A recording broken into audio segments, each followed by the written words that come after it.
एक जनमानस, जैसे आपके टीवी का नाम है चैनल का, मुझे लग रहा है सचमुच का गणतंत्र अब आया। 70 साल लगे इसको।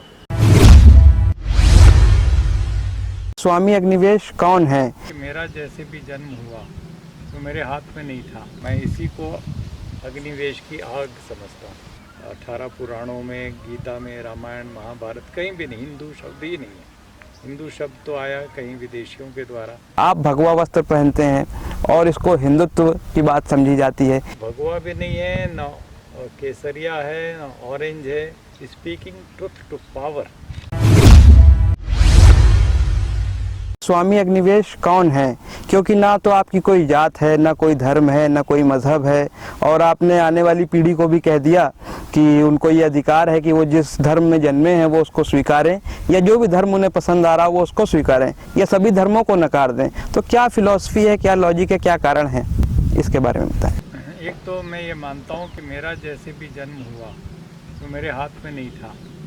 मैं दक्षिण भारत के श्रीकाकुलम के एक ब्राह्मणवादी परिवार में मेरा जन्म हुआ, और पिताजी की मृत्यु के बाद मेरे नाना जी, जो छत्तीसगढ़ के रियासत के दीवान थे, उन्होंने परवरिश की और वो पूजा पाठ करते थे और बहुत सा जो भी कुछ चलता है सनातन धर्म को या हिंदू धर्म के नाम पे, तो वो मुझे स्वाभाविक रूप से उनके पीछे पीछे मुझे वो सब चीज़ें संस्कार में मिली। लेकिन वहाँ कोई सवाल पूछने की इजाज़त नहीं होती थी, डांट पड़ती थी। लेकिन जब मैं कलकत्ते गया और आर्य समाज से मेरा परिचय हुआ तो मैंने एक नई आज़ादी महसूस की। महर्षि दयानंद की किताब सत्यार्थ प्रकाश को पढ़ो तो सवाल जवाब, सवाल जवाब, और बहुत ज़्यादा उसमें से मुझे ये संतुष्टि ये मिली कि प्रश्न करना और अपनी सत्य की खुद तलाश करना, ये सब मनुष्यों का, मनुष्य मात्र का एक मौलिक अधिकार कह लीजिए, या मनुष्य होने का अधिकार है।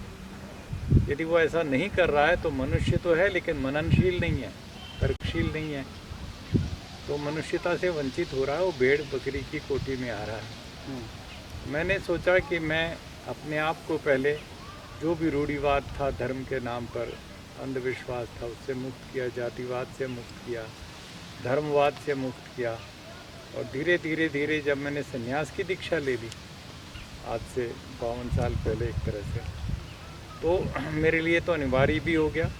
सन्यासी का कोई अपना अलग से कोई सांप्रदायिक धर्म नहीं होता, वो हिंदू मुस्लिम सिख ईसाई हो ही नहीं सकता, वो मानवता ही उसका धर्म होगा। तो मैं इन सब चीज़ों के खिलाफ थोड़ा बगावत के तेवर दिखाता हूँ, तो ये मेरी पहचान है। बस कुल मिला करके मैं इसी को अग्निवेश की आग समझता हूँ। और इसी को आप अग्निवेश की आग समझते हैं, और आपका कहना यह भी है कि देश में या दुनिया में जाति, धर्म, मजहब को छोड़ करके पूरी दुनिया को एक करने की बात आप करते हैं। और इसी को लेकर के एक प्रश्न ये भी है कि जब भेद इतने हो गए हैं कि जाति जाति छोटे छोटे में बट गई है, रंगों को भी आज धर्मों की आकलन से देखा जाता है।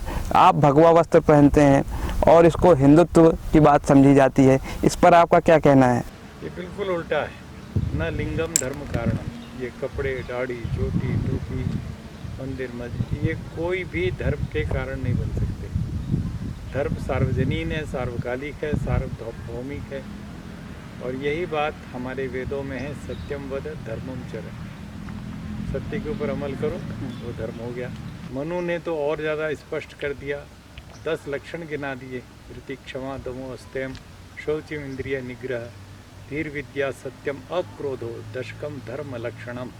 कहीं हिंदू धर्म का नाम शब्द ही नहीं है वेदों में, उपनिषदों में, और किसी दर्शन शास्त्र में, या 18 पुराणों में, गीता में, रामायण, महाभारत, कहीं भी नहीं हिंदू शब्द ही नहीं है। हिंदू शब्द तो आया कहीं विदेशियों के द्वारा, तो मैं इसको बिल्कुल स्वीकार नहीं कर सकता। सन्यासी का न कोई उसकी उस तरह की राष्ट्रीयता होगी, जैसे पासपोर्ट के लिए मुझे अपने आप को भारतीय राष्ट्रीय घोषित करना पड़ता है, वो एक मजबूरी है अलग।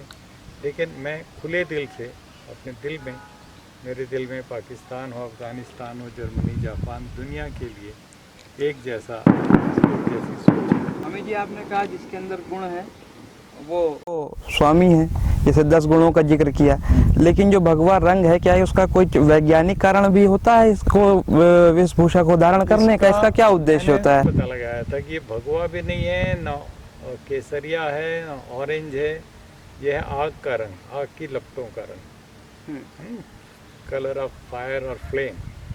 जब हम अपनी 3 ऐषणाओं को, उत्तरैषणा, वित्तैषणा और लोकैषणा, जो स्वाभाविक रूप से हर इंसान के अंदर होती है, इन तीनों को, ऐषणाओं को त्याग करके अग्नि के सुपुर्द कर देते हैं, मतलब एक तरह से अपने अंदर से हटा देते हैं, राख कर देते हैं, तो हमें ये वस्त्र दिए जाते हैं कि इन तंग दिली से तुम ऊपर उठो, ताकि सत्य और सत्य ही कह सको, स्पीकिंग ट्रुथ टू पावर तुम्हारे अंदर आनी चाहिए। अग्निवेश, तो कपड़े भी मेरे अग्नि के कलर के हो गए, वेश, और मेरा नाम भी अग्निवेश दिया उन्होंने। तो ये नाम मुझे बहुत अपने आप में सार्थक करने की मैं कोशिश करता रहता हूँ, चरितार्थ करने की। कितना हो पाए वो एक अलग बात है, लेकिन मैं व्यक्तिगत रूप से जिसको हम हिंसा देख रहे हैं, उसको मैं व्यवस्थागत हिंसा से जोड़ता हूँ।